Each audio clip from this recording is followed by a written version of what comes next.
Blažen muž i žena idet na sovjet nečestivih i na puti griješnih nesta i na sjedališći gubitelje ne sjede.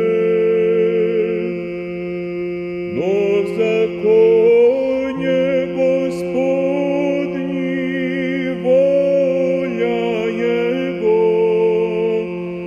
i v zakonje Jego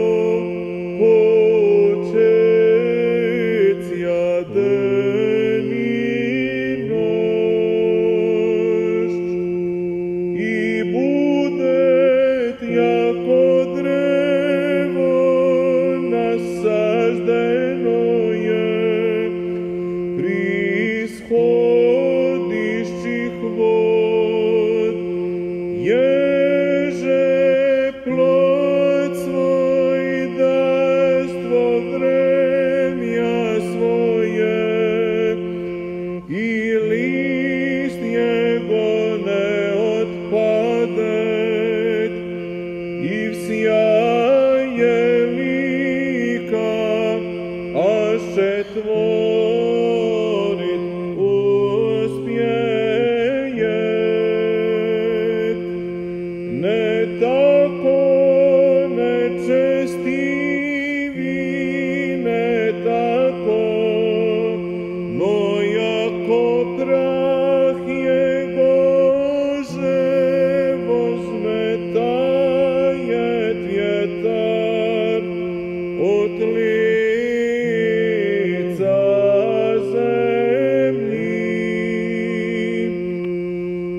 Sego radi ne voskrešnut nečestivi na sud, niže griješnici sovjet pravednih. Jako vijest Gospod put pravednih i put nečestivih pogibne. Slava Otcu i Sinu i Svjatomu Duhu i